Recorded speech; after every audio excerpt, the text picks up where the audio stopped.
গাঁও চহৰৰ ক্ৰীড়াৰ ক্ষেত্ৰত শিশুসকলৰ ক্ষুদ্ৰ প্ৰতিভা লুকাই থকাও সুদক্ষ খেলুৱৈ বিকাশৰ অৰ্থে আয়োজিত অসম চৰকাৰৰ সৰ্ববৃহৎ ক্ৰীড়া সমাৰোহ GPULB ৱাৰ্ড VCDC MAC পৰ্যায়ৰ প্ৰতিযোগিতা খেল মহাৰণ 2.0 কাৰ্যসূচী 55 নং ঢিং সমষ্টিৰ লস্কৰঘাট গাঁও পঞ্চায়ত আৰু বেচামাৰী গাঁও পঞ্চায়তত অনুষ্ঠিত কৰা হয়।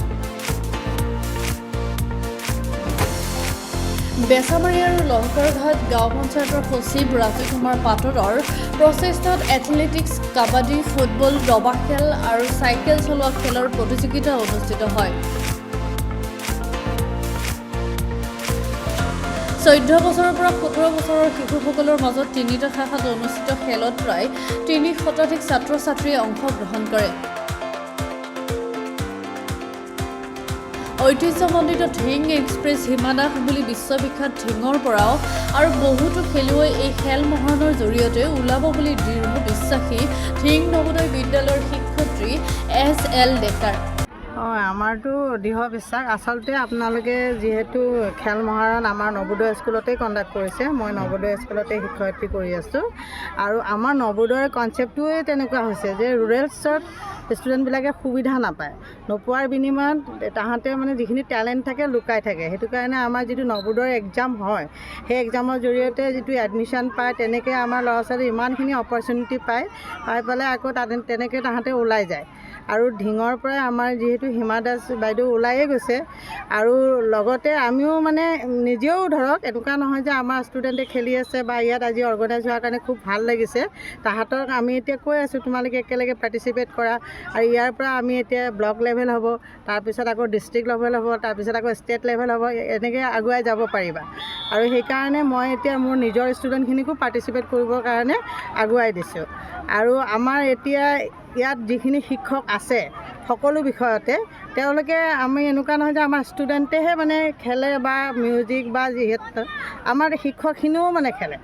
মই আজি 2022ত দিল্লীত খেলো ইণ্ডিয়া খেলি আহিছোঁ। আহি মই নিজেই 4টা মেডেল লৈ আহিছোঁ, ঢিঙলৈ গৌৰৱ কঢ়িয়াই আনিছোঁ।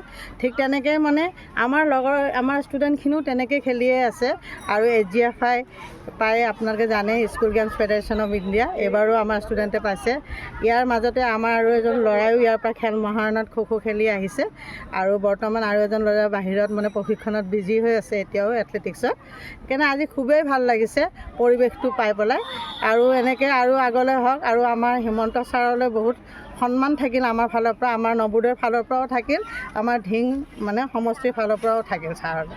ইভেণ্ট হিচাপে মানে 100 মিটাৰ দৌৰ হৈছে, 400 মিটাৰ দৌৰ হৈছে, লং জাম্প, হাই জাম্প, কাবাডী আৰু শেহতীয়াকৈ ফুটবল খেল আৰম্ভ হ'ব।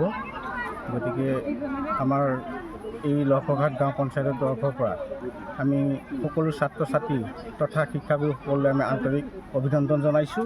আৰু অসম চৰকাৰৰ মুখ্যমন্ত্ৰী মাননীয় শ্ৰীযুত হিমন্ত বিশ্ব শৰ্মাদেৱ ডাঙৰীয়ালৈ আমি ইয়াৰ পৰাই শুভেচ্ছা জ্ঞাপন কৰিছোঁ। কাৰণ চুকে লুকাই থকা বহু প্ৰতিভাপন্ন আমাৰ ইয়াত ছাত্ৰ ছাত্ৰী লুকাই থাকে, তেওঁলোকৰ প্ৰতিভাবিলাক বিকাশ কৰিবলৈ এনেকুৱা এখন যে মঞ্চ দিছে, গতিকে তেখেতক পুনৰবাৰ ধন্যবাদ জ্ঞাপন কৰিছোঁ। কেইটা শাখাত অনুষ্ঠিত কৰিছে খেলসমূহ?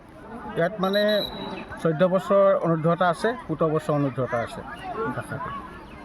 বোকাটো পদুম থাকে, বহুতো গাঁৱত মানে সুপ্ত প্ৰতিভা লুকাই আছে, লুকাই থকাৰ বাবে এখন প্ৰকৃত মঞ্চ নাপায় আচলতে। চৰকাৰে যিটো পদক্ষেপ গ্ৰহণ কৰিছে, কি ক'ব আপুনি?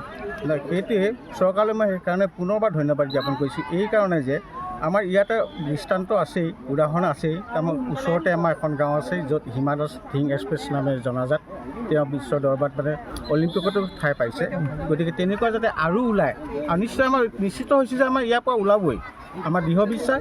গতিকে আমি ভগৱানৰ ওচৰত প্ৰাৰ্থনা জনাইছোঁ আমাৰ ইয়াৰ পৰা যাতে আকৌ পুনৰবাৰ বহুকেইজন খেলুৱৈ ওলাই যায়। নগৰৰ পৰা আহিয়া আহমেদৰ ৰিপৰ্ট, গ্ল'বেল এলি 24/7।